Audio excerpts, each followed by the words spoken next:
Good afternoon, everyone. I'd like to call this meeting to order. As a reminder, please note the board meeting is being recorded for the convenience of those unable to attend this virtual conference, this video conference, or this in-person meeting. A recording and closed caption will be posted to the BERS YouTube channel following the meeting. Alex, can you please call the roll? Certainly, Chair. Corinna Pollan. Present. Thank you. Phoebe Shade Arnold. Shirley Aubin. Thank you. Tazeen Azad. Aaron Bogart. Danielle Chacon. Lily Chan. Marjorie Dienstag. Thank you. Amy Fair. Present. Thank you. Gregory Faulkner. Present. Anita Garcia. Present. Anthony Giordano. Present. Thank you. Angela Green. Present. Thank you. Naveed Hassan. Karen, has Naveed joined online or? Yeah.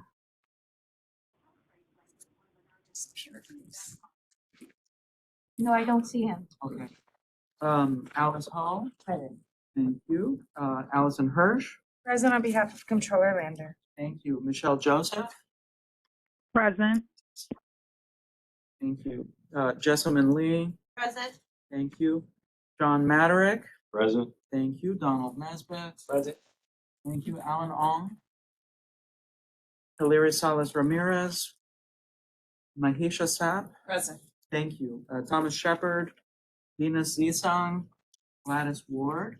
Oh, Thank you. Venus, I just saw. I think she's virtual. I just saw. Thank you. So, Yeah, she's okay. she's virtual. and Efren Zachary. Thank you. Alex, do we have a quorum? We have a quorum, Chair.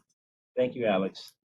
First order of business is calendar item number 1, notice the meeting, the Board of Retirement System held on December 12th, 2023. May I have a motion to consider?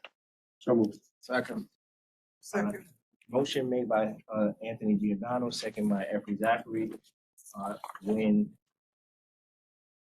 I call the meeting, when I call out all in favor, please note your approval. Similarly, if you wish to oppose or abstain from the vote, please unmute yourself or just state if you oppose.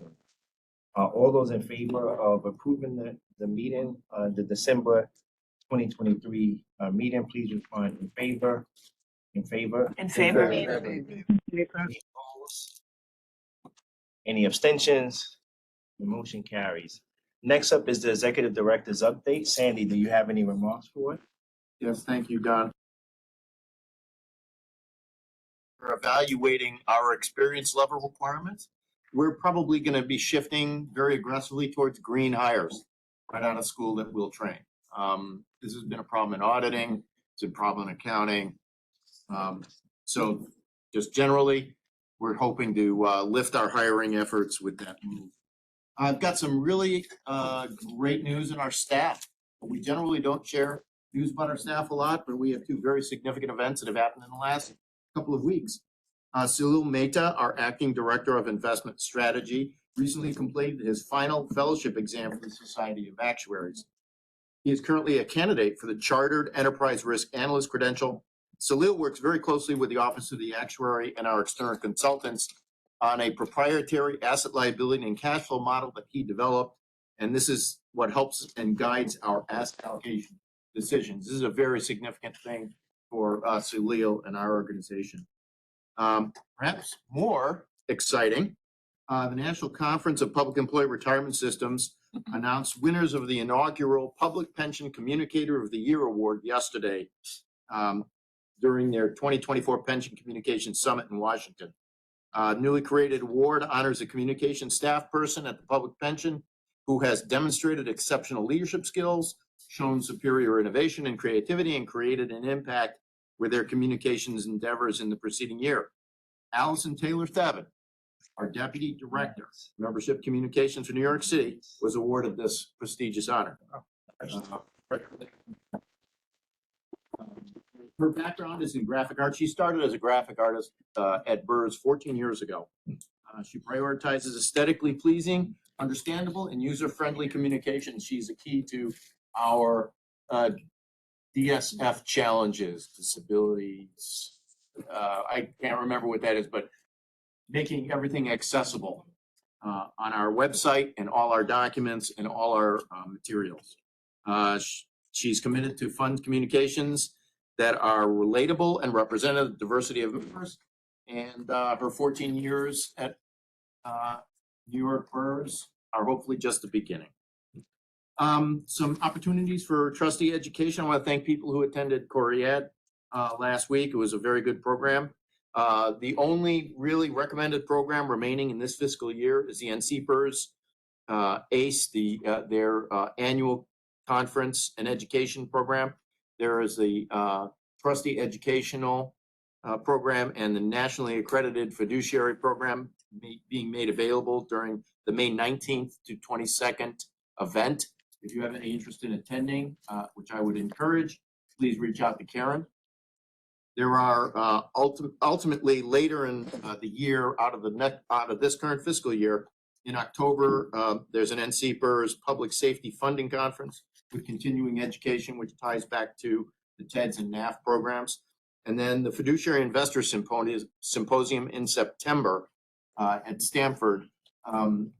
That program, Fiduciary Investors Symposium, is among the best educational programs available for trustees. We've had trustees attend this event before, and if anyone has any questions, I'd be happy to answer about the Fiduciary Investor Symposium. When is that? When? Yeah, it is September 18th to the 20th. September 18th. Yep, very good program. That's probably the best. Yeah. Can you furnish a list to the board of all of the organizations that BERS is actually directly a member of?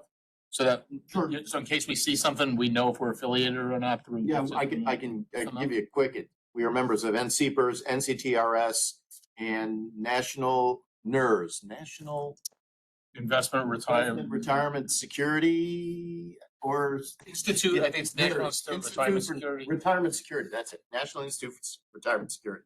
Sorry, that was a mystery. Adler's on that board. What's the next one? NCTR, National Council on Teacher Retirement. Yeah, and we have fiduciary training coming up. Please keep that on your calendar. This is an important opportunity. Code Milstein will be driving it again for us. I'm sure everyone gets that. What is it? No, that's a virtual presentation that Cone Milstein will do for us. Many people We'll talk about send that around in an email. You send it as an email invitation? Yep. We'll send it around again. Thank you. Remind me, Karen. Let me already be here. Is the Baruch program going to be done? I know a lot of trustees went through the Baruch program. Is that going to be done again? Yes, they took started today. reservations. They started. Yeah, it started already. Started today. Yeah. I didn't say anything about it. You would have to complete the poll. So the poll, they sent out a doodle poll. I sent that on their behalf. So that confirms your interest.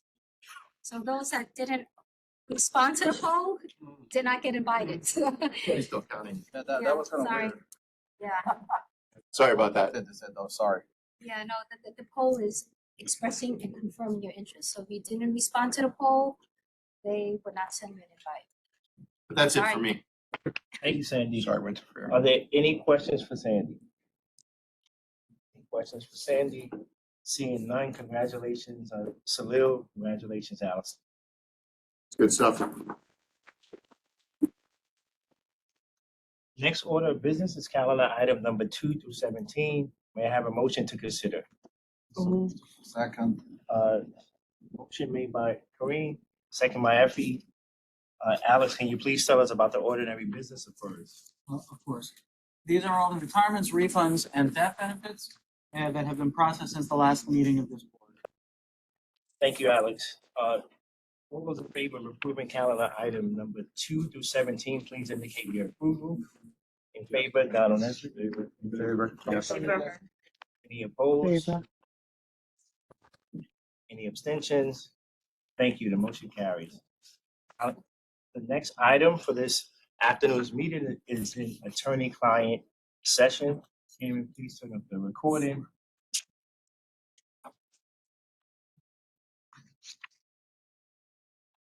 Okay, recording is resumed. We are now back in public session. The next item on the agenda is calendar item number 18, election of co-chairs of the Board of Trustees. May we have a motion to consider? Motion, that was to me. Zena's aye, second, and Anthony Giordano. Every year, we elect co-chairs to preside over the board's proceedings during the calendar year. Are there any nominations for co-chair?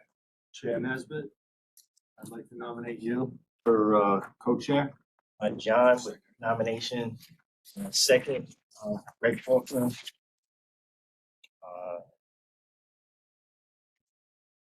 Alex, do we do it separately?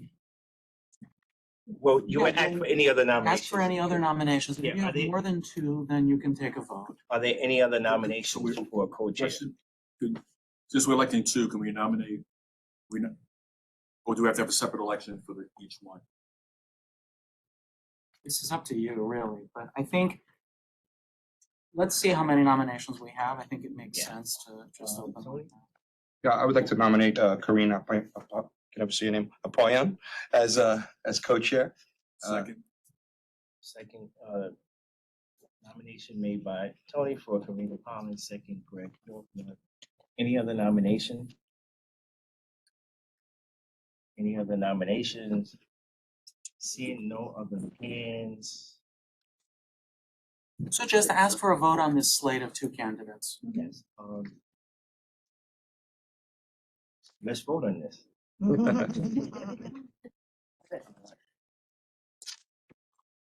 All those in favor of the nomination of Donald All right, Nesbitt Tony. and Karina Collins to be co-chairs for the calendar year of 2024. All those in favor, please indicate if you're in favor. Any opposed? Any abstentions? For the year of 2024, Donald Nesbitt and Karina Collins are co-chairs.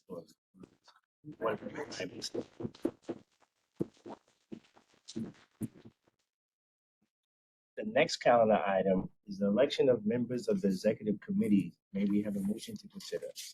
So moved. Motion made by Tony, second by Greg Faulkner.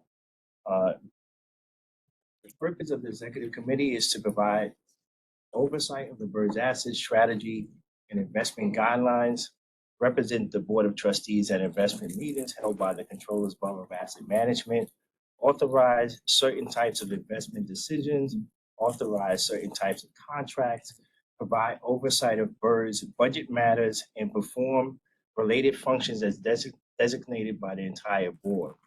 The board is requested to elect 5 members and an equal number of alternate members to serve on the committee during the calendar year 2024. The committee must include the chancellor's designee, and both employee members of the board. Are there any questions from the board? I have a question. Yes. So does that mean we're nominating 2 executive committee members and then alternates? Yes, Right, that's okay. I just wanted to. Since John, myself, and chancellor's designee are automatically on this committee and each have alternates, we will need 2 additional volunteers. Answer your question, Allison. And alternates for each of those 2 volunteers. Are there any volunteers? Volunteer to stay on. Tony nominated himself. Greg has nominated himself. Any other volunteers? I volunteer. Michelle Joseph. Michelle Joseph. She believe I nominated heard. herself? She was good, so she nominated herself. So, can I just clarify something? So the chancellor's rep is appointed by the mayor. The 2 unions are selected by their membership. If the 2 members are both mayoral appointees on the executive committee, the executive committee would be essentially 3 mayoral and two unions, and not the CEC. So I don't know if that's the intention of the committee is to be dominated by one appointee rather than more broader across the board. I'm just asking if that's the Structure of the intent. committee was formed before there were any CEC members. That's why I'm asking. I don't know the original intent of the committee, but I would think that would be But I something think that. that would be this is a matter for, so two things. One is that, of course, this is something you can discuss between you to see whether you want to have a different representation on the board in the position. The second is that, of course, the structure can be amended by the board when they want to. This is just what it is now. Although I don't think it should be done on the fly. I think there should be some preparation for it. Yeah, I'm just asking because I know it was created prior to the construction of the board today, so I just wanted to understand if that was the desired outcome, or if there was some desire by the board to make sure that there's equal representation on the board from borough president appointees as well as the CEC and the mayor. As far as I'm aware, there wasn't a specific intention about how the representation would be broken down. That's really up to the board to discuss. But it's important to understand why it was created. We created it because it was unclear that we would have members to populate a board during a period, and what was it, 3 months? At the beginning of the Adams administration, and we set up the executive committee a number of months before that in anticipation of that gap. So we would continue to have governance. And the only way to have continuous governance without a PEP in existence was to have the member elects and the chancellors appointing. No, and I can see that Just point, understand what- and they also have money in the plan, so I think that's important on its own merits. I was just trying to get to the point of if we want it to be inclusive and representative of the body, I don't know if 5 is the appropriate number, but I also don't know if a construction that eliminates CEC reps and borough president's reps and the controls rep for that matter is the intention of the executive committee to have management basically make the decisions on behalf of the board. Unintended consequence. Yeah. And to be clear, that's not an admonishment of the mayoral folks that volunteered to be on the board. It's more of just a commentary on trying to have a board that is more representative Doesn't of. prevent nomination, self-nomination by anybody. No. I'm not saying it should, Tony. I just want to point out that if that's the intention, that's fine, but I think we should just be all aware of who the appointing bodies are. Can I make I don't think it was the intention. I think that it's who volunteered, who chose to participate. So Yeah. if anyone participates, I don't think it matters what their affiliation is. Yeah, no, that's fine. That's fine. Previous chair was a CEC member, right? Previous co-chair was a Right, CEC so it member. doesn't matter, right? It was just whoever chooses to volunteer for the position.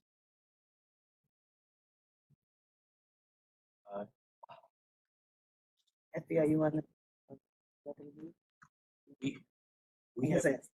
We have two, no, currently three. Michelle Joseph, as well. Are there any other nominees? And then we'll do a separate one for alternates? Yeah, I think because it's more than the two. Any other nominees? I think I'd like to nominate you because I see you contributing quite a bit. No, I'm actually on there. He's removed. Yeah, by virtue of representation of members. No, I said Effie. But- I said Effie. Effie. Oh, Effie. Oh, I thought you meant to. Okay. Okay, that's a fine Yeah. nomination. Oh, She's saying that's fine. Nominate you. That's fine. So if we stay at 4, then the 4 nominees, then there's 2 and 2. But you Yeah. still have to move forward. Yeah, I still gotta do it separately. Yeah. Any other nominees? Any other nominees? Any other nominees? 3 times. Nominations are closed. Alex? We would now go to individual vote, right? Yeah, Or how would, Okay, because it's 4. so can I make a suggestion that every vote is for 2 people, and then the remaining 2 become the alternates? Can't do that. The process, the alternates is a separate process. Yeah. You can't Try to speed it up. the process is up to you. Right. That was it. Right? I think, the process is up to you. Well, people have to vote for 2. So when Yeah. you call the roll, they just vote for the 2 they prefer, and whoever gets a majority is. Before we do that, does all 4 want to be the primary or alternate? No, just the primary for now. Yeah, right now, That's what I'm saying, but before people have been nominated, are you considering both options? I don't want somebody to raise their hands to be nominated for an alternate when they really didn't want to be primary, and we're just confirming that. I think everybody who was nominated wants to be the primary. And so we'll do a vote there, declare the winner. Now, the two who are defeated could have the option to be nominated for alternate. That means you're gonna have a second election. Yes. Yeah. Yes.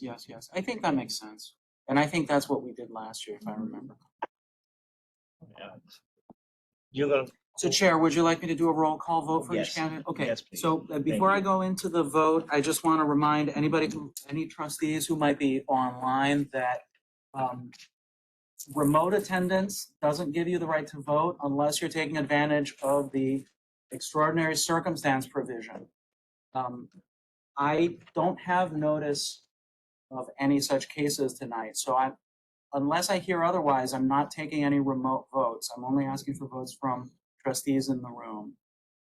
If I'm wrong about this, you can let me know right now, please.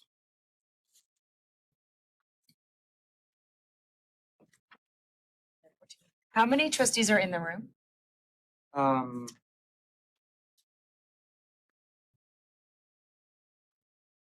17. Great, thanks. Shall I begin, Chair? yes, please. Okay, so in the order that the nominees were,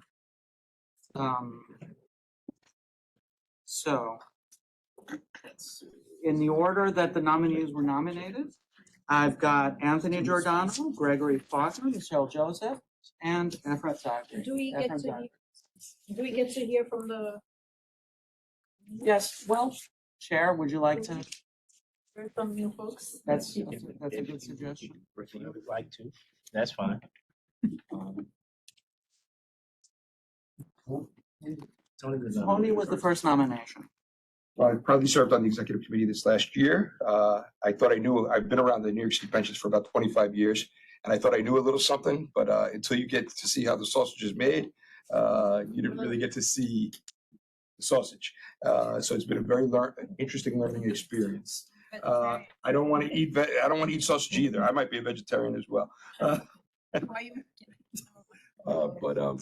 No, it's been a seriously interesting learning experience. I think I've been helpful both, to our fellow members in helping shed some light on some of the things that happen in this industry, some of the conflicts of interest that abound, some of the BS that abounds. And I hope I've been open and equal to any person, despite where, who they were appointed by or how they were elected onto this board. I think it's a very, very important position. I think the pension funds are vital to this city. I think they can impact future generations, not just in terms of the actual beneficiaries, but even in terms of the city and how we approach things and making the city making the pension funds and the pension fund vendors more diverse and more reflective of the overall community. Because at this point, we are not like that. So that's been my major goal. That's been my major driving force, and I continue. And if elected to serve on the executive committee, I will continue that. Thanks very much. Greg? Sure. Well, the first is an observation. When I first joined, we had to drag people to volunteer to serve on the executive board. So I think this is a good step forward, that we actually have a race and that people are competing for these positions. I've served on the executive board for a year now. Well, actually I was an alternate and I replaced someone and got to be on the board for the last 2 months. Some of the areas of emphasis that I've sort of fought for in the last year that I've been on the board is to create more diversity in our investments.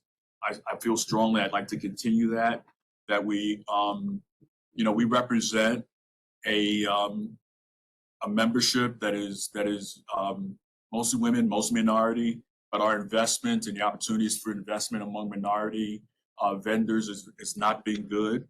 And I'd like to see us continue to move in the direction to create more BIPOC opportunities for investment. That's going to be one of the strong areas that I want to focus on, and developing other leadership. I think that's also very important, that we have other opportunities for people to move in and to grow and to develop leadership among this group, and to continue to learn and to continue to offer whatever contributions I can. Thank you. Effie? Miss Michelle. Michelle? Yes, hi. No, I'm just excited again, like Greg said, to learn. I hope I'm gonna be an alternate. And I just think that what the work that BERS is doing is powerful, it's generational, and just want to support. So I'm hoping the votes pan out and I become an alternate. Okay, thanks. So my background is I've been, I would say, 20-something years in the financial field, worked at mostly quantitative hedge funds. Would say I'm very good at actually assessing performance of different investment managers, and I think that's mostly what I think the executive committee is about, is how to select the best managers for our membership, for the retirees to maximize their returns while minimizing the risk. I'm less politically astute. I'm really like more financially inclined, and that's kind of like my major drive is really to be like the best we can as a fiduciary duty. And in my opinion, we have not recently always selected the correct investments. And I think I have attended all the committee meetings, by the way, but not as an official. So I just came there, spent all the time. So I know what's going on, but I have not officially been a member of the committee. I would appreciate the chance to not only show up, but actually be able to vote. I think I could make some difference in steering us to a stronger, more optimal portfolio that will serve our members for many years to come. Thank you. Alex? So, Chair, if you would like, I will call out each of the trustees who are present, and each trustee who is called on can name the two candidates that they vote for. Does that make sense? Excuse me, I'm sorry. Is it too late to add a person to the? Yeah, nominations are closed for this portion of alternates will be next. Oh, got it. So for, then we can, that's the point. Okay, got it. Okay, that's right. Thank you. Alex? Very good. Corinna Pollen has stepped out for one moment, so I'll get back to her. So I'm going to start with Shirley Aubin. This last name with the A, man. I'm going to Anthony and Greg. Thank you. Tazina Zad. Greg and Michelle, let's do diversity. She don't want to alternate. She don't want to be. Yeah, she just said she want to be an alternate. Greg and Tony. Yes, I do. I only want to be an alternate. I apologize if I spoke too fast. I'm through my hat now. Marjorie Dienstag. Anthony and Effie?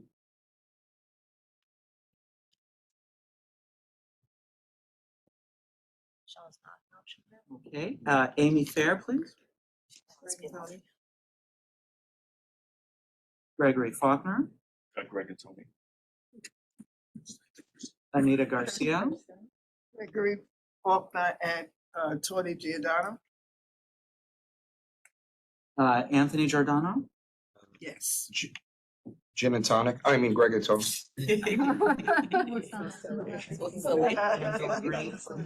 G&T, baby. Angela Green. Angela? Greg and Tony. Alice Ho. Tony and Effie. Allison Hirsch. Abstain.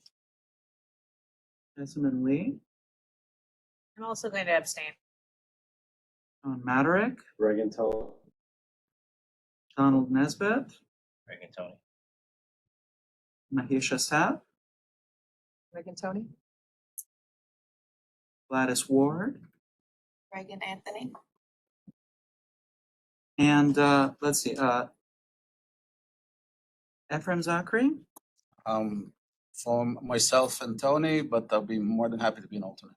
Okay. We haven't taken, okay, so, yeah, Karina stepped momentarily out of the room, but I think that we can, I think that regardless, I think we can tally the votes anyway. So Al's point of order, I think Tony's fine. I don't think Greg got 14 votes. I don't think that passes. Let's May- just count. and see May, what may we I have. change my vote? Can I change my vote? We didn't Yes. finish it. Okay, Greg and Tony. That doesn't- Oh, and here's Corinne. Passwords. Can I have your vote? Vote. What's your vote? They're waiting for your vote. How we doing this, in order? Yeah, so Like, Greg, Tony, like New Hampshire. Two of the four. And Greg. Right, go. Oh, the last one? Somebody know what's Yeah. I'm gonna make a suggestion. I think the next time we really should have voted privately, like on a piece of paper, because people may have ill feelings after you didn't vote for me, you know. Not you, Tony. You got the vote, you need to. You don't have ill Be feelings. humble. I remember you. Just take my assets.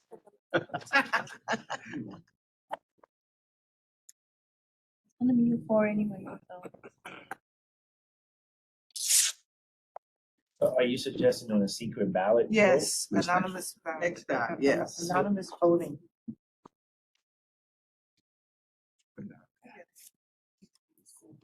I've got 15 votes for Tony, 13 votes for Greg, and 2 for Effie. Was that We didn't include- vote, we didn't vote. was that including Effie changing? Oh, votes? this is for the. Yes, that includes Effie changing votes. She was on the first, but she said she would rather be. Alternate, no, but she's running. As an alternate. Yeah, but Well, you could ask if anybody wants to. let's wants do to that. on their vote, but- Did any of the two who voted for? We have 17 votes. So there's 17 total votes. If you can you vote for Matthew too? You correct? have- And to move on to alternate. With my change of vote, we should be fine. No, we want one down. Is one. We have 2 abstentions and 2 Effie votes. 2 votes that didn't include Greg and included Effie. So that's 15 Tony, 13 Greg, 2 Effie. Can I change my vote? Is it too late? But Venus didn't Yeah. vote, right? Did we get Venus's vote? She doesn't have an. No. Oh, no, that's We're right, that's getting I'm sorry. votes from the room right now. Yeah. Margie, yeah. Margie, you could change your vote. Alex, is that possible? What is it again? Yes, I think that if the board wants to end up with successful nominations today, that's the only way, right? Is to just do it again until you can have consensus. So. Why don't I just I don't change my understand. vote? Wait a minute, instead of wait, wait, going Why over? don't you change your vote? I'm sorry, what are we doing here? So This is connected with the requirement that an act of the board requires 14 votes. So, Tony's nomination has 15 votes, but Greg so far had 13. Because we're trying to do all. So if we want 2 successful, Can I withdraw my name from the list? Does that work? not I just wanna automatically, because then change what my vote. happens? That'll be Okay. easier. Yes, that will do it, yes. Greg and Tony? Okay, so the record reflects that Margie amended her vote. So that would be G and T. GNT, Jeanette. Jerry. I'm not. But Jerry's a J. I'm not quite there with the time. Gifted and talented. Greg and Tony. Next up, is there any volunteers for alternate? If I heard correctly, Michelle would like to be an alternate. Are there Yes, I would love to be an alternate, sorry. Yeah. any other alternate nominations? Effie, Misha, any other nominations? Any other nominations? Any other nominations? Seeing none? Are we gonna have them say something? Okay, yeah, if you want to. The only one that hasn't spoken, I think, Misha. It's me. Yes. Okay. Well, you know, Mahisha, just bringing a different voice in moving things forward. I want to find out who these BIPOC folks are. I'm gonna go and meet them. You know, I'm gonna call them. We're gonna be visiting, seeing what it's about, because there are gaps that need to be closed. We have consultants that need consultants. We need people who understand the Black and brown community and speak the language. And hopefully I can be used as a catalyst, as a gap closer to bridge these gaps and be out there meeting people, finding out what it's about. So I think I could definitely bring that, as I have already, and just continue to fill this gap, to find out who these folks are, you know, and to have more diversity, period.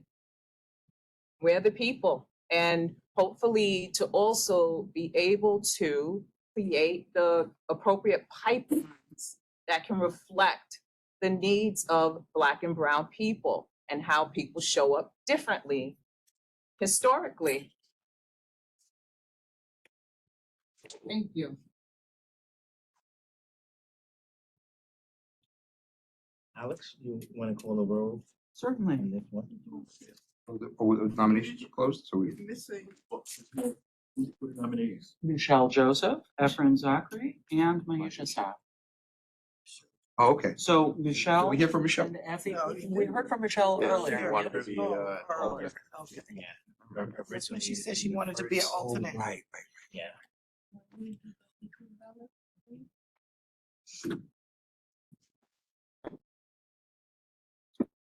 Alex, I think some trustees have expressed the need to vote via secret ballot. Would you like to do that? Okay, yeah, no problem. Very easy. Do that right away.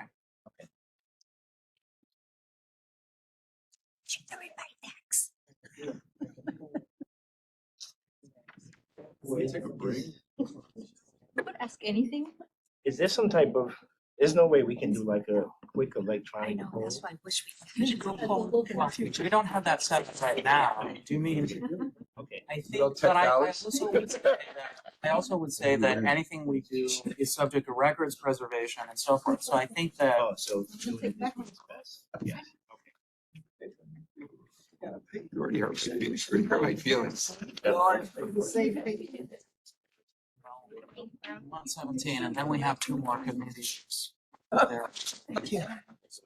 Valid point. Valid point. I get the paper to be sure. Use my gloves. I'm trying to. I'm just saying, like.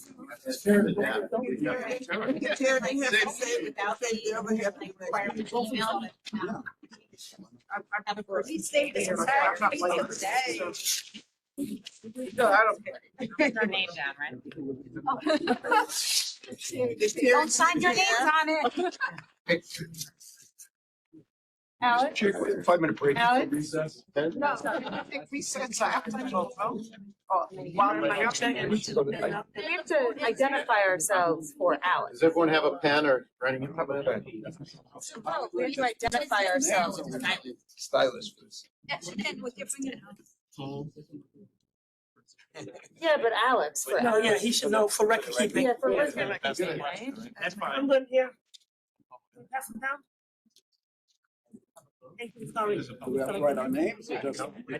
I think for record. Alex. Your name- Hey, Alex. I'll be right. Sorry.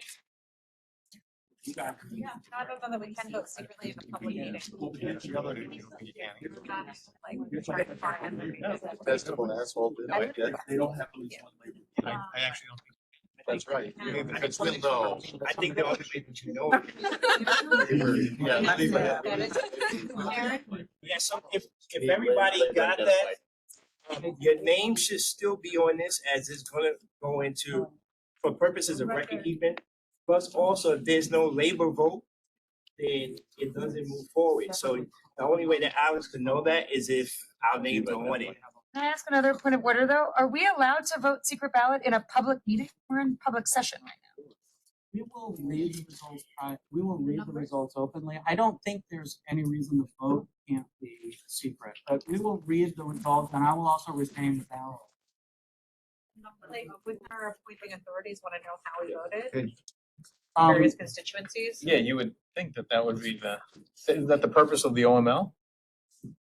I didn't hear you. Say it again? I said, isn't the purpose of OML to conduct the business of government transparently with, like, Okay, isn't that why can we they? go into attorney-client, please? Attorney-client, Yes. please, Karen. Thank you, Karen. And thank you, Darren. Thank you. And so we're actually going to go back over the nomination process for alternate for the executive committee of the BERS board. Any volunteers for nomination, any volunteers to nominate themselves or nominate someone else for alternate to the committee, to the executive committee? Guys, just for yeah, I will pull myself out. I meant to be there in person, but wasn't able to, and I don't want to delay the process. I think we have some great candidates on the record, so I'll pull myself out to speed up the process. Okay? Okay, thank you, Michelle. We're going back over the nomination process, so for those that nominated themselves or someone else, can we please have any volunteers in nomination? I nominate Effie. No, we didn't vote yet. Karina Powell nominated Effie Zachary. I nominate vote. Maisha Sapp. Having the ballots. Maisha Sapp. Okay. All right, Maisha Sapp. Any other volunteers? Effie, I nominate Effie Zachary. Karina already nominated. I missed that.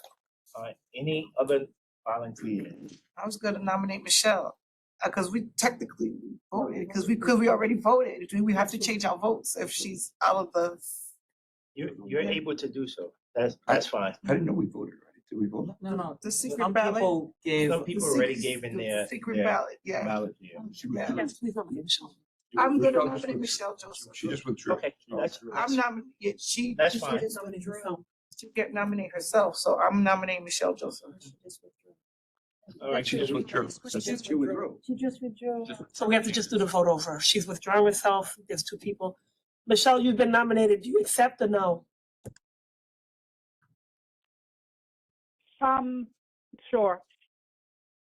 Yes, I will. I will take the nomination. Any other volunteers? Any other volunteers? Any other volunteers? Nominations are closed for alternates. You have Effie Zachary, Michelle Joseph, and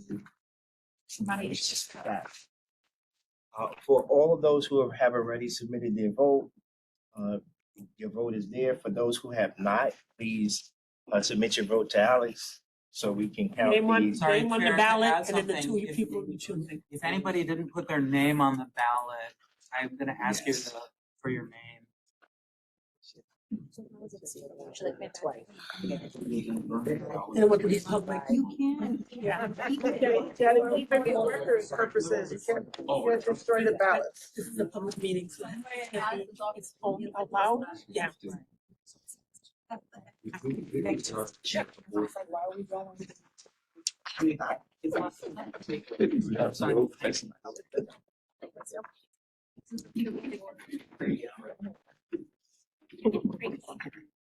can spell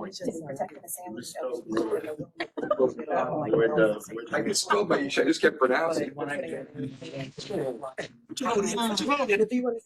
I do. Okay. Get y'all. I'm gonna name y'all the whole Smurf Village. Watch Mama Smurf. Strawberry shortcake. Y'all can my name. I was at the student committee. I was at the exchange. Has everyone given me their ballots? Has everyone passed their ballot forward to Alex? Do you have it? Do so. You guys passed your ballots for? Yes, I brought them up. Endorses ballot stuff. Wouldn't surprise me.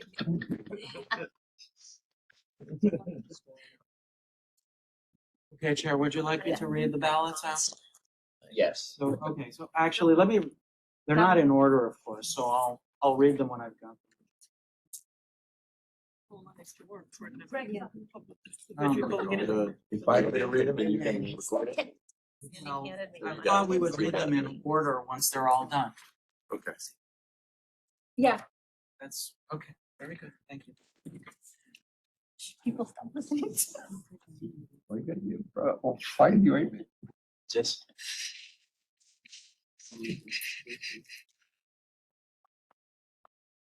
Which one of the committees has this, right? We're almost done with this thing. I'm gonna make it by 6 o'clock. I'm sure we'll see.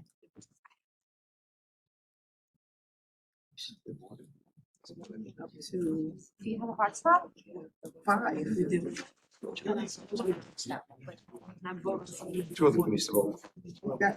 Kenny was like, how am I only finding out that there's a special election? I'm gonna-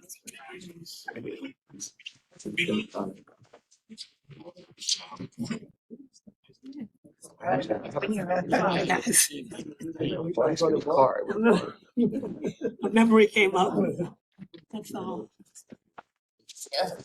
That tiny little thing. You're arrested for it. Take it.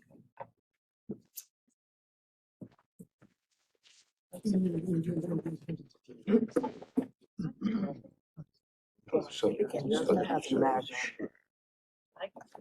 you hand me one that was magnetic? Biasness. Okay.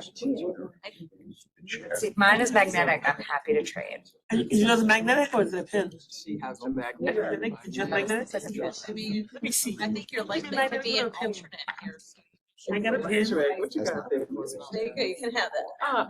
There you go. I got two of them in both hands. I have this It's magnetic. I put them in. I got 3 of them. I put no pins in my clothes. Do you have any more magnetics? Me too. I can't get it off. I mean, as co-chair, Sign. co-chair, one of the first things is to find out why we are not having our second seat filled at TRF. What do you mean? The mayor's had an empty seat for 2 years Why? because the Moby is working with the controls office. And that's my opinion, but this, Oh, but for you, not need to know. no, it's not a scuffle, it's real though. That's real though. The joke was, yeah. I got pins. I want magnet. Oh, you want magnet? That's to get a stronger magnet. These are all I pins. gotta go magnets. Yeah. I have magnets in my shirt for college. Town college. They were 50/50. What do you want to do? You want to test our magnet strength? Your magnet stronger than my magnet? It's part of it, like, it better not slip off, right? So. One of my cars, I always get it. Very good. That's interesting.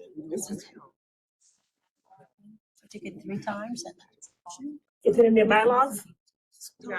Oh, yeah. It is? Yes.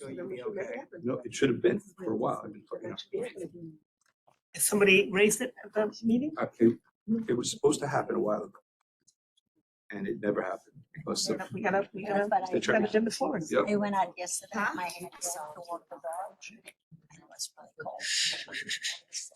In fact, that's why I Yeah, conflict of interest for that Yeah. purpose. You can't go out with your hair wet in weather like this. Yesterday was cold. Steve. I know. Right, right. You can't. My hair was like so kind of dead. You know what? You get a pass. You get a pass. Yep. No, we're talking about 3 votes, separate votes. So we have an audit, Right. disability, You know what it is? and then we I'm have the like, do I do approval online or do I come? for I was so executive comfortable. transactions. For a little while, just. How you feel? I'm not coughing. I'm saying it's like. Or anything. I'm still. Yeah. I remember. I wonder what it's like. I think in my stories. It's over. You still have the have the cold mixture. That's obvious. No, hatred is obvious. People hate me, so they then they love. I'm like, fuck it, let's see. Chair, would you like to Yes. announce the results? The results are in. Your projection. I've got, for Karina Pollen, I have Mahisha and Effie. For Shirley Aubin, I have Michelle and Mahisha. For Tazina Saad, I have Michelle only. It's not secret. This is not secret. What's What are we the- doing? what's the secret about it? Please help me make it make sense, y'all. The win. We did all of that and Oh, and then- Yeah, that was, I should have said that. I'm like, I don't understand this. All right. I cannot say this. All right. Fine. I've got 4 votes for Michelle. I've got 12 votes for Effie and 14 votes for Mahisha. Mahisha's in, congratulations. We need 2 more votes. So we have to do another ballot. We have to do another ballot between Michelle and Effie. It has to be 14. Yeah, it has to be 14 'cause votes. it's quorum. Yeah, in order for any vote to pass, it Or has to Michelle be could, 14. or Michelle could. Well, congratulations, Mahisha. Congratulations, Mahisha.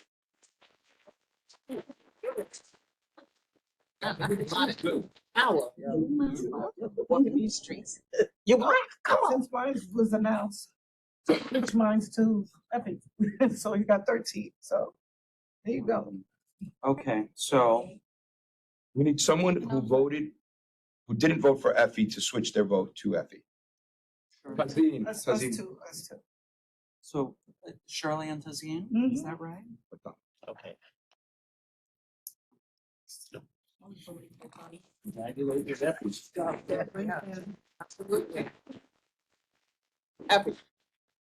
Congratulations. The next, cameras on, recording. Next item of business is calendar item number 20, election of the members of the audit committee. May we have a motion to consider? So moved. Second. So moved by Tony, as Ward, second. The purpose of the committee is to provide oversight of borough governance, risk management, and internal control practices. The board is requested to elect 3 or 5 members and an equal number of alternate members to serve on the audit committee during the calendar years of 2024 and 2025. Membership of the committee must include at least 1 employee member of the board. We will need a minimum of 3 volunteers. Are there any volunteers? We will need at least 1 of the employee members. I think John has made it clear that he will be volunteering. So John will be a member of the audit committee. Any other I would like to, volunteers? I'd like to nominate Michelle Joseph. Donald. Not this one. So Tony nominates Michelle Joseph. Any other volunteers? We need 2 more. I second Michelle. Effie seconds Michelle. Alice? Yeah, did she? Michelle, do you accept? I'm gonna ask if she accept the nomination. Alice is volunteering. That's our second volunteer. Michelle, do you accept the nomination? Yes. Any other volunteers? We need 1 more volunteer for the audit committee. I'll volunteer. I'm out of here. Tony has volunteered for the audit committee. If you need, Any that's an other alternate, that's an alternate, volunteers? right? No, that's the, we're doing permanent Oh, or no. whatever, primary first. Any other volunteers? Is this for the full year? Any other volunteers? Right, Seeing no which one is left? other You have to have 3? it's either 3 or 5. Yeah, I know. So you need 1 more. So we have 3 already. Oh, you do have 3. We have 3. Who's 3? Michelle Joseph, Alice, and Tony. He don't want to be. He I really, wants to, I he would wants to be prefer an to be an alternate alternate. today. I'd be an alternate. Okay, Tony, if you're gonna do it. So you're shut. You're in. I'm out. I'll be an alternate. I'll be your alternate. I would love that. I don't know if you could keep up, but that's okay. I'll volunteer. John plus 3, right? Yeah. John plus 3, so we have, Karina's, is volunteering as Most people well. have 3. It's either 3 or 5. 3 or 5. It's either 3 or 5, so, I was 3, 4, 5 hours. so we have Alice. we have I'll be an alternate. we have Michelle, we have John, we have Kareem, We couldn't get away with. and who's the fifth? Tony, Tony. Tony's the fifth. Okay, so. that means to have a quorum, you only need 4. Three. Okay. Wait, I'm confused. So we have to do alternate, so you're gonna need 5 alternates I then? need 5 alternates. Oh, we need 5 alternates after that. I got you. Yes. All right, I'll be one of the original. Okay. Okay, so What's a quarter? are there any other volunteers going once? Any other volunteers going twice? Any other volunteers going 3 times? Seeing no others, we have our 5 alternate committee members. Now to alternates.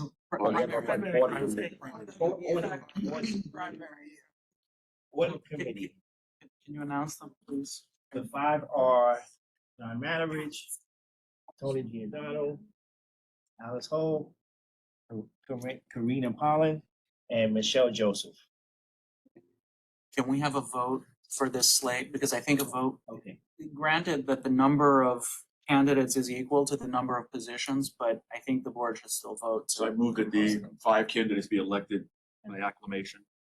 Acclamation. I mean, we could just say yes. Yes. Yes. Yes. All those in favor? We have a second on Greg. I second. Second, Anita Garcia. All those in favor of this motion of all 5 members being voted in by acclamation, please indicate if you're in favor now. Aye, Donald. Aye. Any opposed? Any abstentions? The motion carries. Now, on to the 5 volunteers for alternates. To the audit committee. Any volunteers? John. Any volunteers? It's gonna be my alternate. Frank is John Matteridge alternate. Any volunteers? Be an alternate for troublemaker. over there. Okay.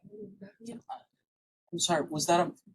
you I'm nominating sorry. Yourself, Shirley? Yes, I'm sorry. Yes, I'm nominating myself. Let me do it more official. I just couldn't hear you, I'm sorry. I nominated myself for alternate. Alternate to Tony. Shirley nominated herself. Absolutely.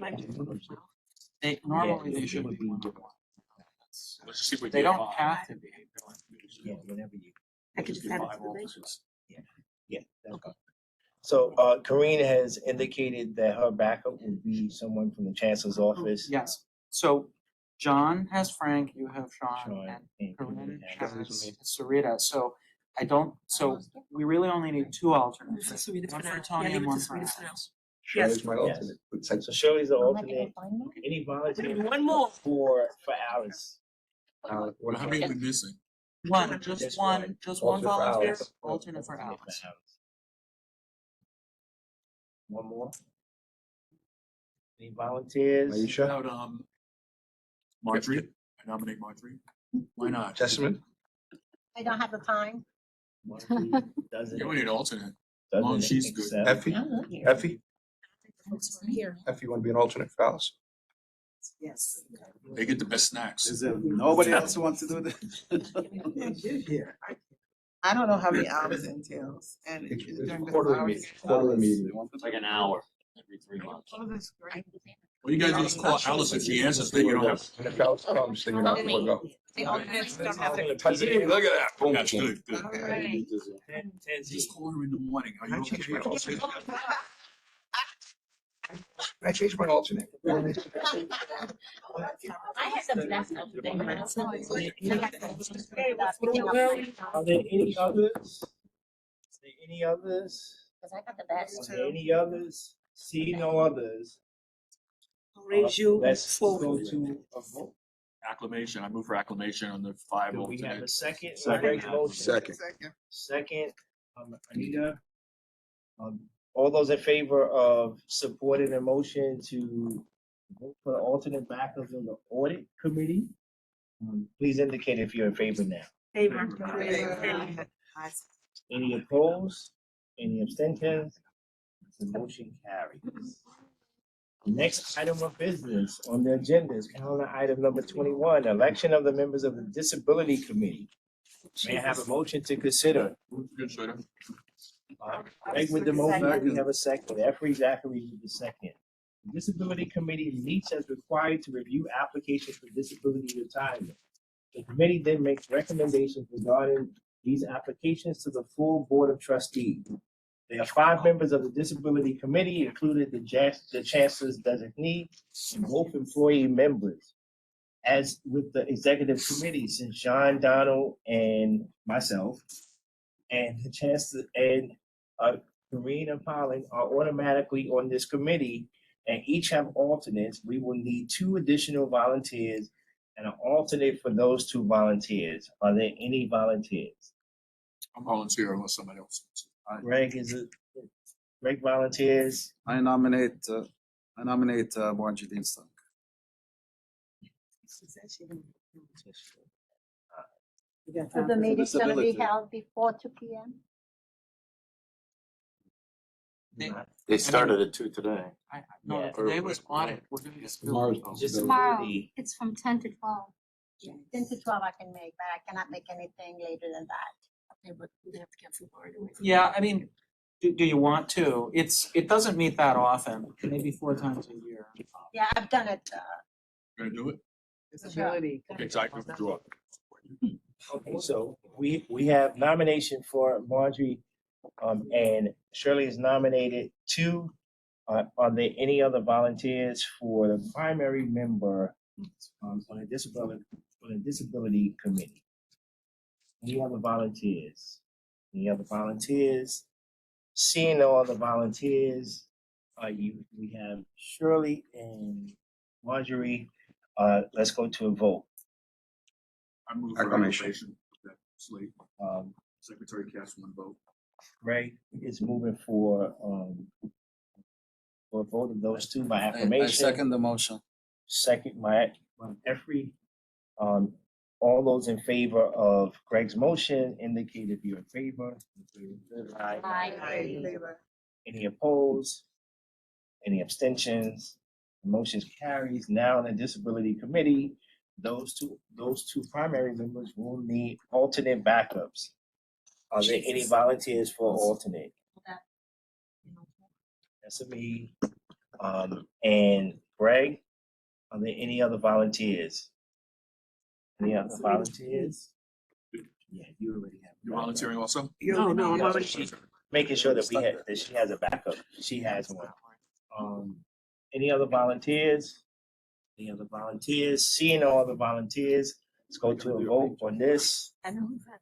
All those in favor of electing the slate for alternate backup on the Disability Committee of Jessamy and Greg, please indicate if you're in favor. In favor, that's it. In favor. Any opposed? Any abstentions? Motion carried.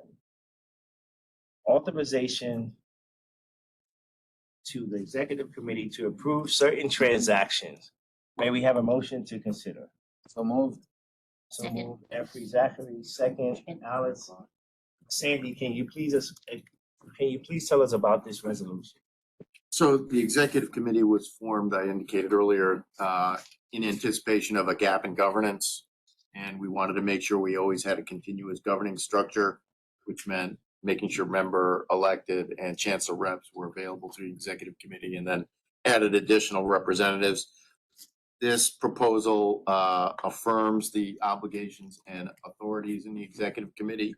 They approve index managers, approve new active public market managers, approve new private market managers, approve additional investment funds, reauthorize BERS participation in previously approved strategic object initiatives of the Office of the Controller. It has budget authority and, generally speaking, reviews at a high level all investments. Some must come to the main board, but the majority can be approved by executive. Sandy, one thing, budget is the full board, not budget. Yep, they just the premier reviewer of the budget. Thank you. Are there any questions from the board? How often do they meet? No, this one isn't. This is just The Executive Committee has already been voted on earlier today. This is just to give the Executive Committee authority to approve certain transactions. Committee, got it. renewing authority. Got it. It's renewing authority. We do it on an annual basis. Any They do meet though. Executive Committee, yes, the It's Executive monthly. Committee, It's monthly. So Generally I monthly. do have a question. So any members who's not part of the executive committee, they get, let's say the rest of us, we can join, but we're not participating, Yes. right? You can ask questions. Yeah, we You can have have questions, you can have comments, you will get all the information that the executive committee gets. We make it generally available through SharePoint and through PDF distributions. So everyone is actually can attend. And it's open to the Say. public, correct? Yes. I'm not gonna put in the waiting room if we go to the executive session. This is where I'm going. No, you wouldn't, No, you wouldn't. you're a trustee. Because that happened the other day, you know, so I'm like, if I came in person, I would have been pissed. I would. Yeah, that was. It was a different meeting. That was a mistake. Yeah. Apologize for that. So can I ask a clarification question? So there's only 5 people on the executive committee. If they were to take an action that the other people on this board, a majority of this board said, hey, wait a minute, what were you guys thinking? That's not something we want to do as a board. Is there a mechanism for the full board to say, hey, on this particular action, we think you were wrong? So, I mean, shouldn't the full board ratify what the executive committee does rather than the executive committee doing something? The question of timing. It's a question of time, but there's 27 people on one board and 5 people on the other. They're not. This way for over, how long now? For over 2 years. And the point is that sometimes it's difficult to get a quorum and there are items that need to be approved and are time sensitive that might have financial implications. And so the board takes action on that basis. And I think the executive board is mindful of that as well. So, I mean, this is just an odd situation of a small committee making decisions without getting it approved by the larger. it's a time sensitive issue that might have implications So around us John, financially. while we this could- came up, in July of, I think, 2021 or 22, we missed a vote, because I didn't have quorum, and it cost BERS $30 million. So it wasn't just governance, it was decisions to be made quickly.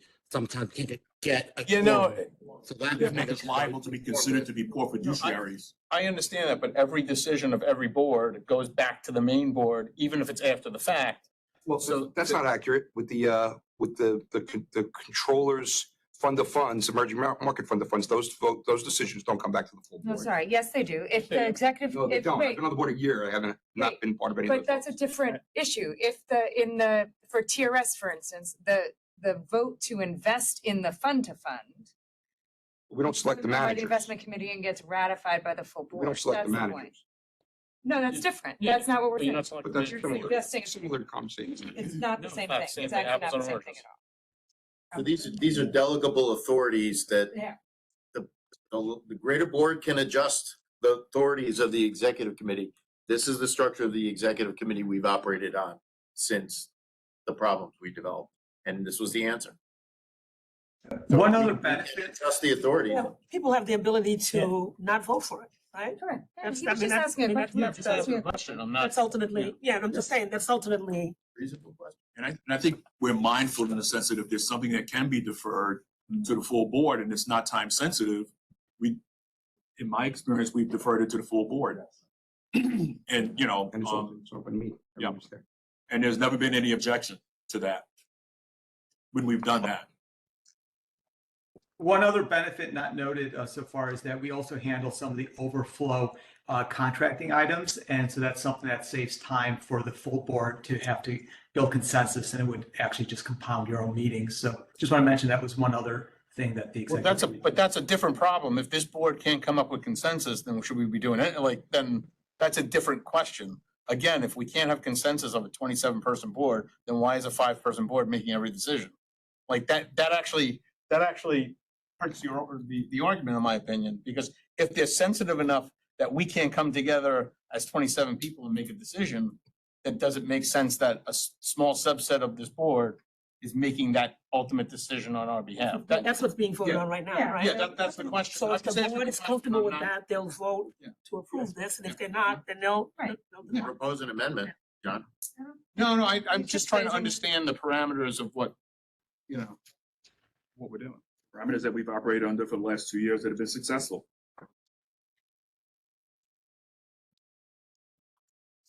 Does everybody who has to vote on this understand what we're doing? Yes. and what we're trying to accomplish here. It's like, what do you call it? Power of attorney acting for certain situations. Good comparison. Yeah, so the authority right now belongs to the board. It needs to be renewed every year. So it really is the board's decision whether there is a desire from this board to renew this authority. And question, Mr. Chair, question, can the full board reverse the decision of the? So, Can refuse to. yeah, so I don't want to go deep into this unless we go into attorney-client. If you want a short version, the answer is yes. Period, done, perfect, good. If we abuse our authority, the board could take it away. Right. Any other questions? I did have a question. What happens if we get another type of pandemic or something that also impacts how we're able to show up? I think hopefully if we have another pandemic, we'll have another emergency order, which will allow us to just shift our business to video conferencing. This is what happened the last time. Yeah, I was gonna say that I was on the board during that time and John as well. And we just shifted our business, like everything else that happened in the city. Once we couldn't, during the pandemic, we couldn't show up. So the board took emergency. We had an executive emergency resolution that was put in place. And we just shifted like everyone else to a virtual setting. No more pandemics. Yeah, hopefully no more pandemics. 100 years to next. Please, no more. But good, yeah, good question. Any other questions on this resolution? Any other questions? Twice? Any other questions? Let's go to a vote. All those in favor of calendar item number 22, authorization to the executive committee to approve certain transactions, please indicate your approval. Aye, John and Leslie. Aye, John. Any opposed? 6 o'clock. Any abstentions? Allison abstains. Have that, Alex. Thank you. Internal audit semi-annual update. Next calendar item. Today. Do we have a motion to discuss this? Motion, Second. Shirley, second, Tony. Today, can you please let us know about the semi-annual update?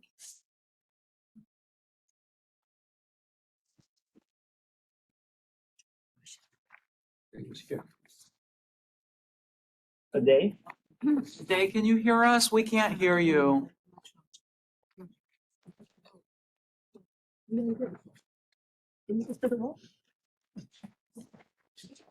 There's no vote here. Last one from the.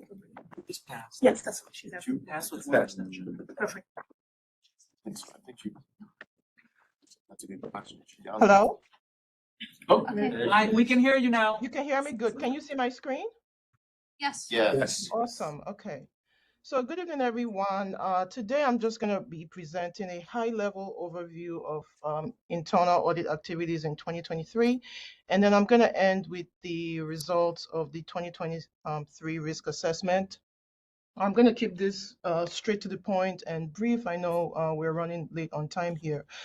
But the full audit reports that I'm going to cover today have been made available on SharePoint, and we usually cover all of these in great detail at the audit committee meeting. So you're welcome to attend those for additional details. So the first slide I have here is our audit dashboard. Our audit dashboard just sheds light on the audit activities that took place in 2023. And it was quite a busy year as far as audits go in 2023. We completed 6 internal audits. I'm going to cover those quickly in the next slide. And we have 3 internal audits currently ongoing. And for the external audits, we had 1 completed by Grant Thornton, and that was the audit of our financials that was reported to the board last December at the board meeting. And we currently have 3 external audits that are ongoing. So we're being audited by the Controller's Office, by the Department of Financial Services, and we are also under administrative review by Millman. And for internal audits, we have 6 internal audits scheduled for this year, and they are listed at the bottom of your screen. I'm not gonna read those just in the interest of time. The table on the top right shows the status of remediation efforts in 2023. So we kicked off the year with 35 open audit findings. And from the 6 audits we completed, we added 32 findings. And then during the year, BERS was able to remediate 27 findings, and we closed off 2023 with 41 outstanding audit findings. On the bottom right, the chart shows a comparison of the remediation activities that occurred in 2022 versus 2023. The first pair of bars speak on the high-risk findings. BERS was able to remediate 41% of those in 2022 compared to 30% in 2023. And also looking at the high-risk bars, which shows the open findings at the end of the year, 59% were open at the end of 2022 and 70% at the end of 2023. All right, so this is just going to highlight the high-risk findings from the audits that we completed during the year. So just again, not all the findings are listed here, but only those that were rated high are listed here. So the first one is the logical and physical access security audit. Here we were looking at the access controls that are in place logically, so meaning within the applications that we use at BERS, and also the controls that were in place physically. So we looked at things like data center locks, access to the main offices, and things like that. And from that audit, we had 2 high-risk findings. The first one was kind of overarching, and it speaks to the shadow IT practices in place at BERS. So what this really refers to is that employees were able to procure software or adopt software for use without involving the IT department. And that really spoke to the IT governance structure that was in place for the scope period. So we did recommend that BERS improve on its governance practices when it comes to IT. And in response to that, IT updated the IT policy to reflect those changes and prohibit any employees from being able to procure or install software without IT approval. And then the second one here had to do with physical access to the data centers. During the audit, we took a tour of the Brooklyn and the Manhattan data centers, and we noted that in Brooklyn, the floor where the data center was located was under construction, and there was still one server rack, which was kind of a failover or second, a backup server. And then in Manhattan, we noted that the data center doors were not, the alarm for the data center doors were not triggered when the doors were left unlocked. So we made those recommendations, and since then, IT has had alarms installed at both locations. The second audit here was our audit of the variable annuity fund. This was an audit that was conducted at Sandy's request, and our objectives here were to assess the accuracy of the takedown computation and determine whether BERS was compliant with applicable legislation. Just a quick overview. The takedown process is the process by which BERS captures the net movement within the variable fund. And the variable fund is administered and invested by TRS on behalf of BERS. So when we looked at this audit, when we looked at this process, we came out with one high-risk finding, and that was in regards to compliance with regulations. The education law and BERS rules and regs require that BERS have a contract in place with the administrator of the funds. But during the audit, we noted that there was no contract in place, and it didn't appear that one existed. So we did make that recommendation, and legal is currently working on getting that agreement drafted up. Third one is regarding TDA refunds.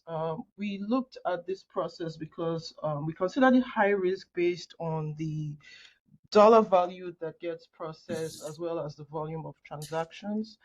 And the two findings that we rated high risk were regarding the 1099 process. There did not appear to be a clear ownership of this process, and that could have potentially been a violation of the Internal Revenue Code. A section of the code requires that BERS ensures that 1099 amounts are accurate. There was no clear ownership established, and that could impact responsibility and accountability to make sure that control activities are consistently performed. The second item here was regarding RMD forms. RMDs are required minimum distributions, and we noted that one of our samples did not have the required form on file.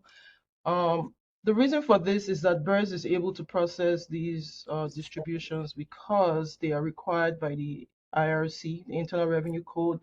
And so BERS will proceed with processing. BERS will contact the members to get them to complete the form, but regardless of whether those forms are completed or not, BERS is able to process those refunds either way.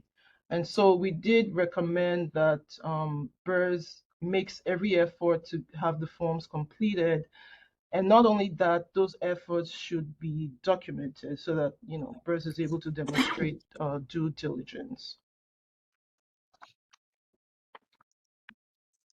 So this slide just shows the last three audits. First one is our audit of travel and conference expense, which was completed last year. In this audit, we were looking at the controls around long distance travel and the expenses incurred for those long distance travels.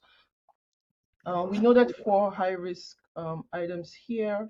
The first is that there were no documented policies and procedures in place for travel and conference expenses.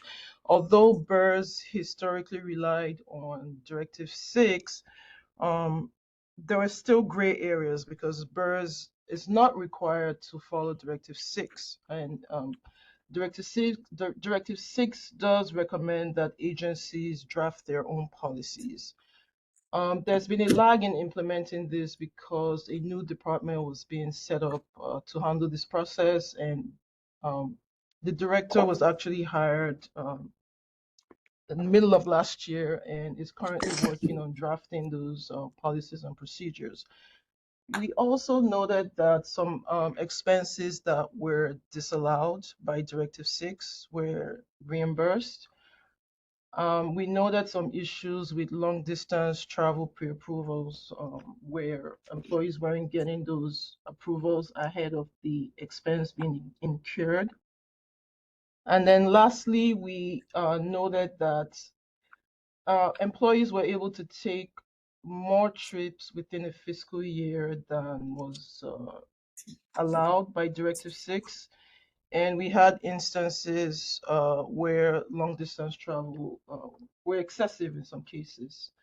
So we did make recommendations for management to rectify these issues. And like I said, the new director of the department is actively working. I believe she is also conferring with the law department to get those policies drafted up and implemented. The third audit on this slide is to do with payroll procedures. This is an audit that we perform on an annual basis. It's also based on Controller's Directive 13. The high risk issue we noted here was issues with overtime approvals and the overtime policy. What we noted here was that around 20 of the 27 records that we sampled had some anomalies with approvals. And we also noted that some records were no longer available because the employees had separated from BERS. And then we also noted that there was a discrepancy between the overtime requirements in the employee handbook compared with the requirements in the BERS overtime policy. So we did recommend that HR do a look back and try to rectify those overtime records to make sure that any corrections that are needed are duly applied, and if there are any compensation payments due, that they are made. And then we also recommended that that there be a reconciliation between the BERS employee handbook and the overtime policy. And then lastly, we have the QPP refunds audit. So QPP is a qualified pension plan, and we were looking at the processes by which these amounts are refunded to eligible members. And the issues that we found here had a common theme with CPMS issues. The first had to do with issues with data reliability and system performance. So we noted that there were data issues that were largely due to legacy data being converted, or due to bad data coming in from third parties, and in some cases, just human error in data entry. And then as far as system performance, we noted that sometimes the employees were encountering system crashes and freezing, and they were having to re-enter data that was lost as a result. And sometimes there were issues in establishing workflows. The second item we noted here was that due to a system issue, accounts that should be having a zero balance after certain refunds are processed were having residual balances. And some of these balances were negative, a few pennies or a few $1,000s. The third item here was regarding segregation of duties for manual refunds. So we noted here that due to some of the system issues that staff are encountering, they are having to process manual refunds. But the problem here is that manual refunds do not have the same checks and balances that are present when traditional refunds are being processed. So we did recommend for all of these issues that the problems that they're having be reported to CPMS. In some cases, they have been reported to the CPMS team, and there are a few hundred tickets that are outstanding with CPMS to resolve these issues.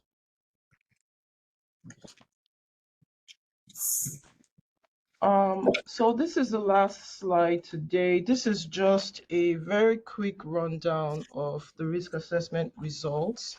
So we recently concluded our annual risk assessment, and there were 8 high-risk areas that we identified.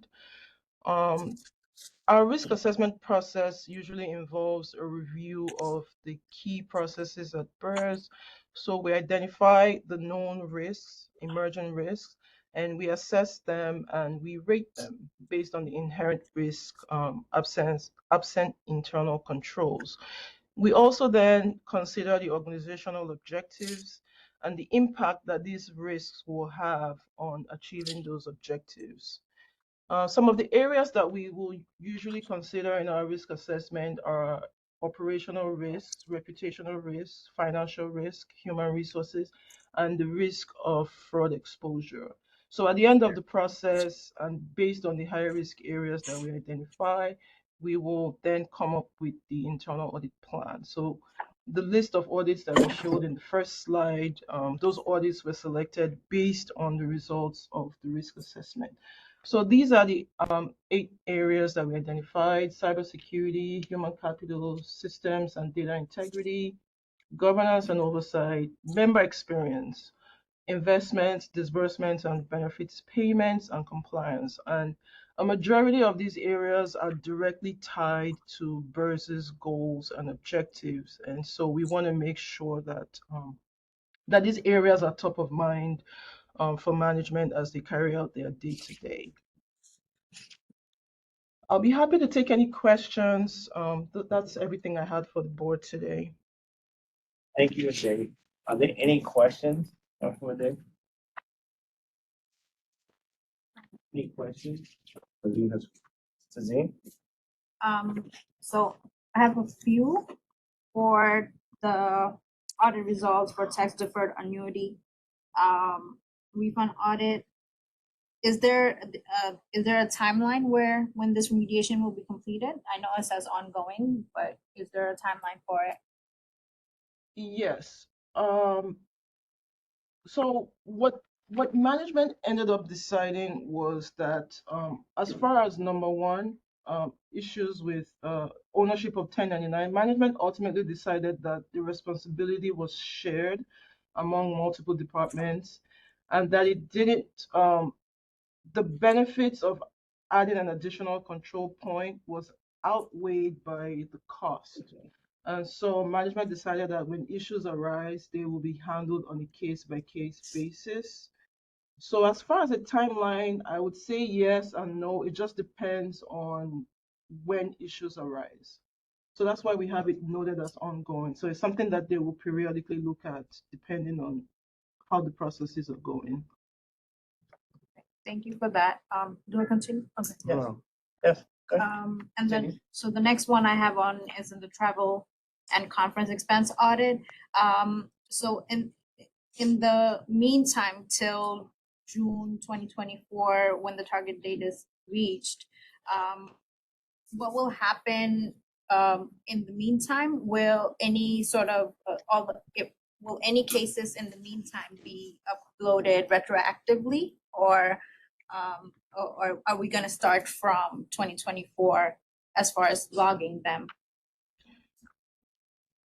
Okay, so as far as from my understanding, the new director is already actively working on changing the process and implementing those changes. Even though the policies are still in draft, a lot of the issues that we identified are being rectified on a going forward basis. I believe it was late last week where the director she has already drafted up a new form to request travel, and some of these issues are listed as criteria for approval. So I would say yes, they're currently being worked on, but the final product as far as having a policy and circulating that will be June 2024, but the processes are already being changed. Thank you. And the last one is on the qualified pension plan. I don't know, that seems a little bit glaring to me. And the timeline on that is 2028. I'm not very fluent on this. So isn't that a little bit too long for us to remedy that? Yes, but that date was selected based on the timeline for CPMS improvement. So what usually happens is when an issue is identified, they create a ticket and it joins the queue, and that queue is usually reviewed and prioritized. So based on those priority dates that they have, they expect for the tickets associated with these issues to be resolved by January 2028. But what we usually do is we follow up on all these issues on a quarterly basis. So we will get progress reports as issues are being moved along and worked on. Thank you. Any other questions, Tony? Can I just say, you've done an excellent job. After sitting through the audit committee meeting earlier today and hearing about the lengthy process and how deeply organized this is, I want to say I really appreciate the job you've done. I also want to appreciate Sandy and Daniel and Salil for being, these audits show your bad spots, and guys have been really open about showing the bad spots, but I think it's also showing how resolved you guys are in sort of fixing and mending these things. And that includes, which we're not even discussing, the ratification process that you guys accomplished, even though the deadline was extended. So we're ahead of the game there in terms of ratifying the TDA. So I think that just all around it's, I'm pleased that I was elected today to these and I'm really proud to be part of this body with all of you. And really proud of the job that you guys are doing administratively. Any other questions? Any other questions? Any other questions? Seeing no other questions, thank you, Dave, for your report. And I have to echo what Tony had to say. The extensive work in actually, sometimes you only hear the good, right? And that's what folks highlight, but when there are deficiencies, you have been thorough and the leadership has taken these things, to heed. I know, Sharon is now, over there with procurement and heading the department there, and that's a major improvement in that area.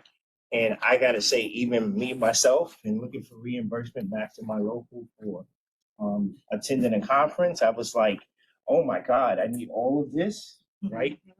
It was more thorough, even some of the paperwork that I submitted at the union, it was even more thorough than that. So, I just have to say that.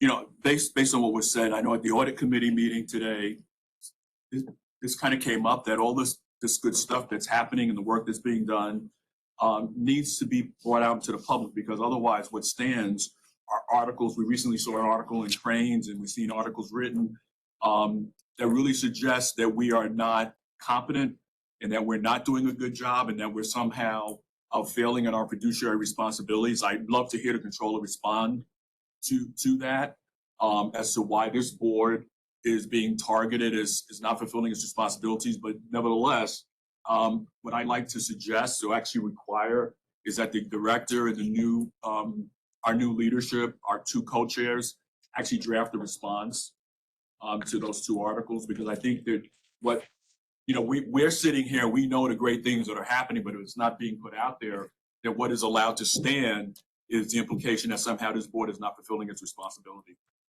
And so I would like to suggest that, you know, that there be a response and that this be made public, the good work that the staff here and the folks here are doing, and that we somehow get that out and communicate it.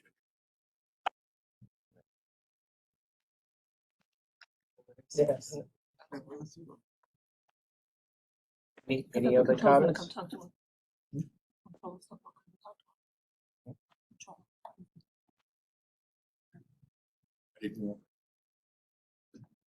Yeah. I don't know if Allison and Tony and John. I don't know that, I can't hear you. response. I've not talked to the controller about any response. I will say the concerns that our office has about. We can't hear you. All right, the concern, I said I'm not prepared to give a response at this time on behalf of the controller. I did not know that that would be Whether requested this of us. board has somehow failed its fiduciary responsibility. As I said, I'm not prepared at this time to give a response. I will say. For a year. Hold on one second, let her respond. You say the concerns you have, you were saying. I will say that the concerns that the controller had around the management of the fund have been well documented for about a year and a half. We did not write that Cranes article. We did not pitch that Cranes article. His quotes, I know, controller apologized for the words he used to Donald, but I can't speak on behalf of the entire article or anything else that was. So do you stand behind your quote in the article? As I just said, the controller has already apologized to Donald. I'm asking for you. I did not have a quote in the article. As far as I know, I believe there was something stated that I had said on the record at a public meeting. So if you're referring to that, I mean, I said it on the record at a public meeting. There's a recording. I don't remember what it was, but beyond that, I don't know that we're in a position to speak. Nevertheless, I think that there needs to be a response, and I ask our two new chairs to put together a response along with the executive director in response to that, because I think that, you know, this is the board that is, you know, comprised mostly minority. Board. Say it again? Minority. Say it louder.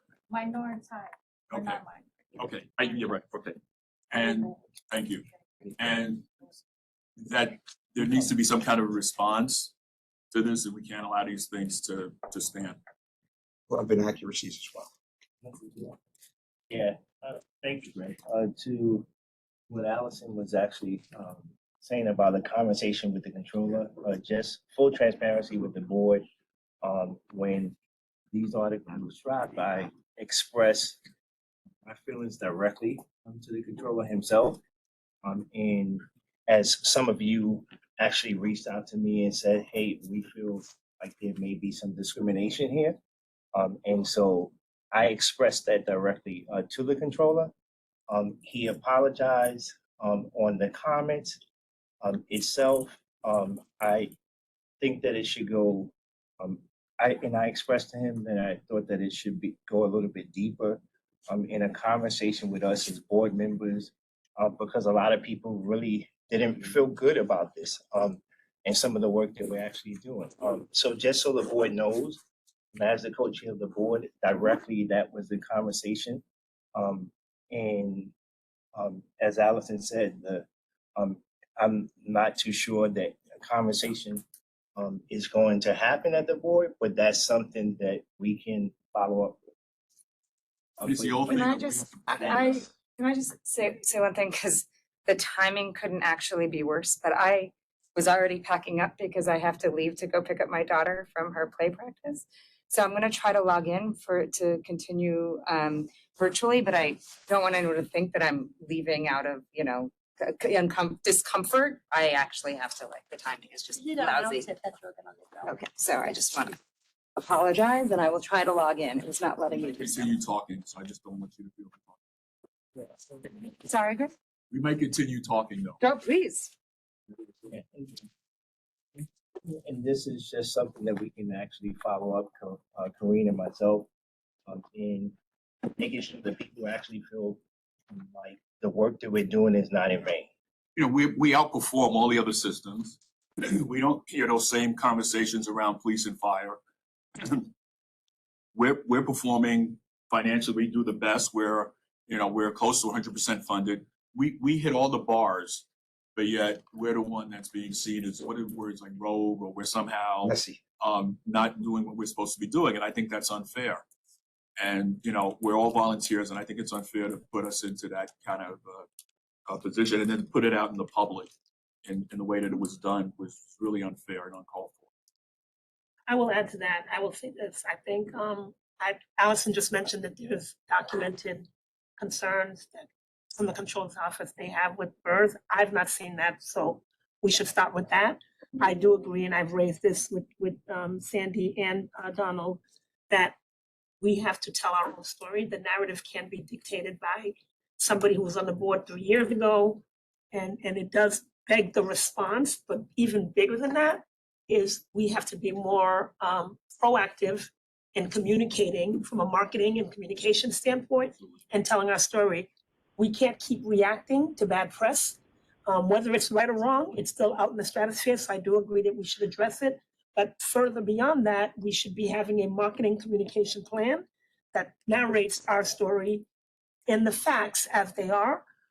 There may be disagreements, there may be, but addressing that as well, right? So that's my position on the whole thing. Tazeen and then Tony. And I appreciate that point. I think it's very, very important to do that. And then I also want to sort of add something from the human perspective. The unique composition of this board is not something that is seen on other so the other ones. And I think we also should take into consideration the impact it has, narratives that are pervasive in the media, or certain language that are used around the composition that looks like this. I think we're also majority women as far as the PEP goes. And what that might have, the impact that it has on our ability to perform as trustees in that sense. We had plenty of conversation about then, what our legal representation look like and whatnot, sort of stifling in that we are less sort of proactive, or a little bit more free, a little less free to do what we think is best for our constituencies. When we have certain eyes on us and scrutiny on us in a different way than other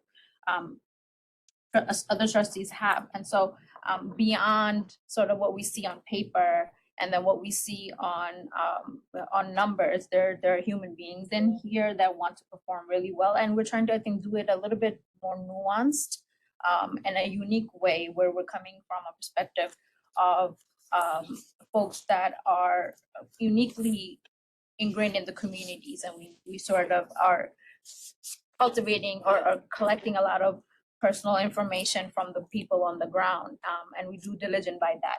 So the repercussions of having such a such a characteristic attached to this board has long-lasting implications just beyond what we see on the papers and what people hear on the transcripts. And I think that's something that we should all take heed, and those who engage us should also take heed on that. What's up? Tony? Just to uplift what you're saying, it's a completely false narrative. If someone is in the business, I travel the country, meeting with different pension fund folks across the country, and BERS should be the feel-good story of American pension funds. We are fully funded. We are diverse. We have an internal team that helps with this process. State of Kentucky pension fund is 40% funded. I mean, this story should be heralded and echoed. And the false narrative, it breaks my heart because I think it continues the whole thing about perpetuating one group or one people or keeping people out. I cannot reinforce, we keep talking about it in here. We're not communicating that anywhere. Right. The narrative, It's it's reality. communication, it's marketing. And I don't want to minimize, again, I hear that there are well-documented concerns. I don't know what they are, and maybe we should re-up that and address them one by one. I think, again, there may be some disagreements, but I think the metric of how we are measured, a board pension is measured, is by some of the financials and the fiduciary responsibility and all that. But we can talk about it in here till we're blue in the face. Really need to think about a strategic plan on how we move forward. Responding to that communication, meeting with the controls office to understand what the concerns really are and addressing them and responding to them.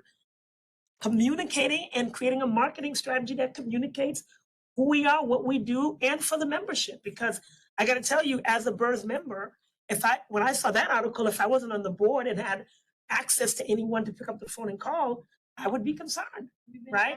And so even it's much bigger than just it being a bad story in the press. We're managing a lot of people's money, and so if people are concerned or feel worried about that, we have to address it. I don't know how else to say it, but talking about it in the board meeting is not necessarily the solution. This is the start.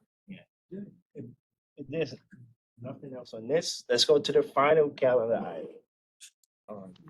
I have to pick up my car. Yeah. Or else. You'll be This is the final item of the agenda tonight. This has been tabled a few times. Everyone, this is an attorney-client session, so everyone who is not a trustee and wasn't fast, leave the room. I think everybody is. That is here. And Recording resumed. so now we will go to calendar item number 24 is direction to the controller and the consultant regarding the use of BIPOC investment managers. We will now go to vote on this resolution. All those in favor, please indicate your approval. In favor, Donald Nesbitt. In favor. Roll call. Any? Roll call. Alex, any Sarah, opposed? would you like me to?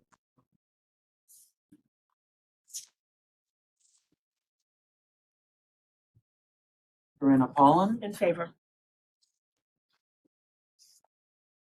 Julie Aubrey, In favor.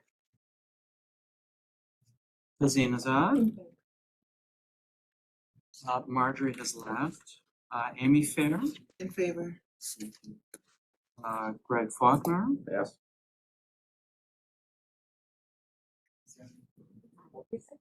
Abstain. So, oh, you're gonna come back? I will come back to you. Okay. Anita Garcia, oh, she's left. Okay. Anthony Giordano, Pass. Pass too. Angela Green, In favor. Alice Ho, In favor. Allison Hirsch. Well, we still have John Dorso. I'm sorry, I'm in favor. Thank you. Jessamine Lee, In favor. thank you. John Maderick, In favor. thank you. Donald Nesbitt, In favor. thank you. Mahisha Sapp, In favor. Gladys Ward, In favor. thank you. Effie, In favor. and Zachary is in favor. And I'm returning to Gregory Faulkner. 12. I'm in favor. Anthony Giordano in favor. Here's the problem I have is that we were given different information. We were told that the resolution that was passed was, This is public recording. I just want to make sure you know what. okay. That I was told by the law department, I was told it was written in a memo, that all of those resolutions that had not received 14 votes were now invalid. Now I'm hearing something completely different. That all of a sudden now, that resolution was valid. In fact, I think we even went through looking at our resolutions to see which resolutions did not receive the 14 votes. Now the law department, and now I'm being given different legal advice, and I feel like I was misled. Those were all within 4 months of their of being passed. That is why they came up at that moment. That wasn't. This is no longer within the 4 months. But they're saying something completely different than what I was told, what I was led to, to understand. So it's difficult because I think that this resolution doesn't have the teeth that the original resolution has. I think that other cities have passed more aggressive resolutions to guarantee that there be more diversity in their investment policy. So this is a difficult vote because I think that the other one really had meaning. However, and I was hoping you'd get 14, achieve it, but I don't want to obstruct because I do believe it's important to get something. I just feel that we got misinformation. I want that on the record, that it wasn't accurate or wasn't interpreted correctly to the board. Having said that, I'll vote yes.